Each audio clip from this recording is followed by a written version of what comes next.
Hey everyone, Navratri की शुरुआत already हो गई है। अभी नवरात्रि में एज यू नो बहुत से लोगों का फास्ट होता है। सो फास्टिंग रिलेटेड जितना भी नॉलेज है उसमें हम डिग करने वाले हैं, उसके बारे में हम जानकारी लेने वाले हैं।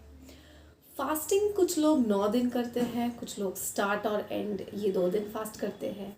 लेकिन फास्टिंग हम क्यों कर रहे हैं, उपवास क्यों कर रहे हैं, ये भी ज़्यादा इम्पॉर्टेंट है। और अगर उपवास हमारे लिए अच्छा नहीं है तो we should not be doing it, right.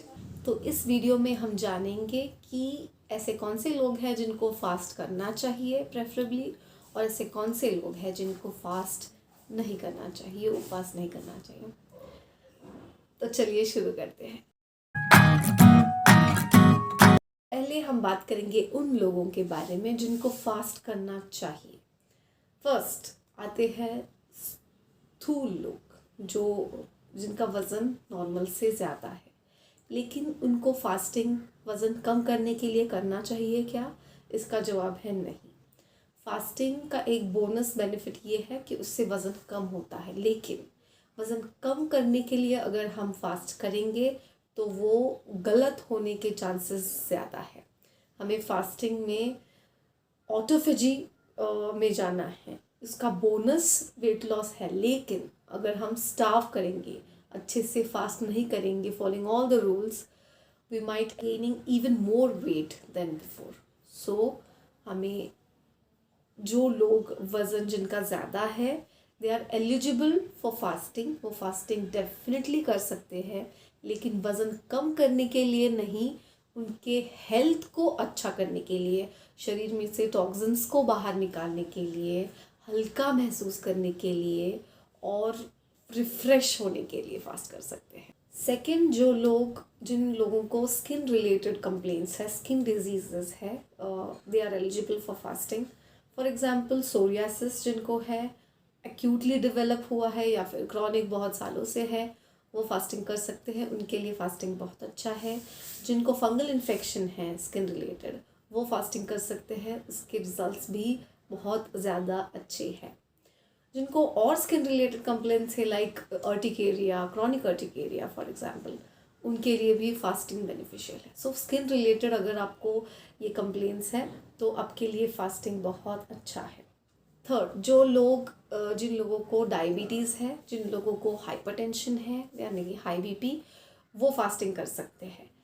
इन लोगों के लिए फास्टिंग बहुत अच्छे रिजल्ट्स दिखा सकता है, लेकिन ये फास्टिंग अच्छे से करना, ठीक से करना, उनके कंडीशन के लिए कस्टमाइज करना बहुत ज़्यादा ज़रूरी है। इसके लिए आप अपने डॉक्टर की सलाह से ही फास्ट करो, अपने आप डिसीजन मत लो। Specially the people who are diabetic, they should not fast very rigorously, और बहुत स्ट्रिक्टली नहीं करना है उनको, और उनके लिए कस्टमाइज्ड फास्टिंग का प्लान बना के ही फास्ट करना ज़्यादा बेनिफिशियल रहेगा।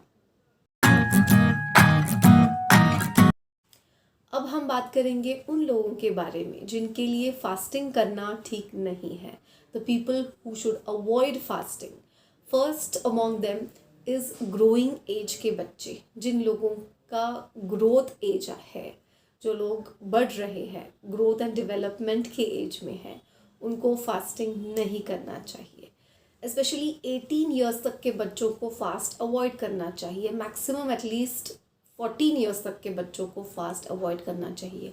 उनका ग्रोथ और डेवलपमेंट चल रहा होता है, उसमें fasting is not advisable for them. जो बच्चे माल नरिश्ड है उनको तो डेफिनेटली फास्टिंग अवॉइड करना चाहिए, जैसे प्रोटीन एनर्जी माल न्यूट्रिशन हुआ, क्वाशियोरकर, मराजमस जैसे डिजीजेस जिनकी ट्रीटमेंट चल रही है, इन सब के लिए उनको फास्ट बिल्कुल नहीं करना है।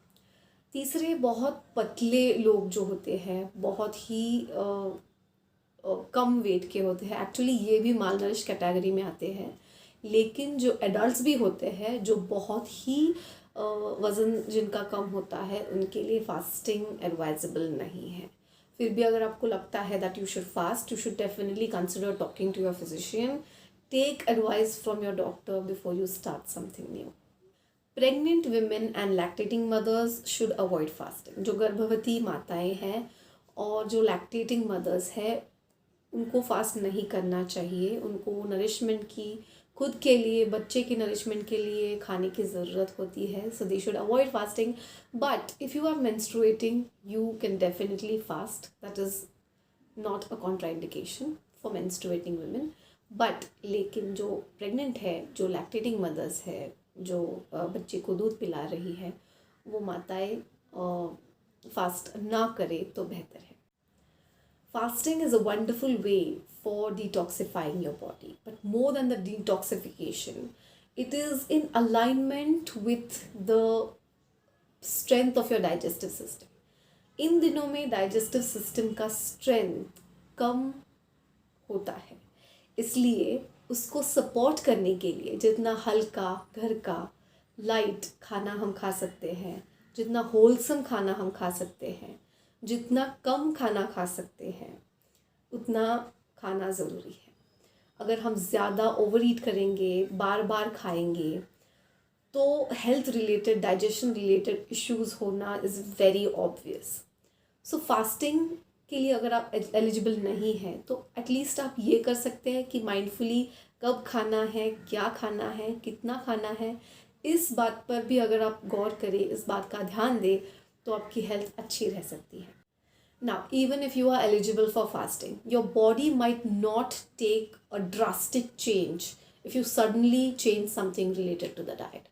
So, gradually कुछ करना ज़्यादा smart decision रहेगा.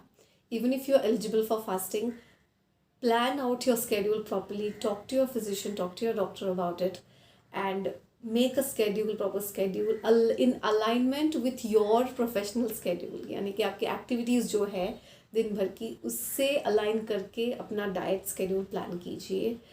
And what is more important is health.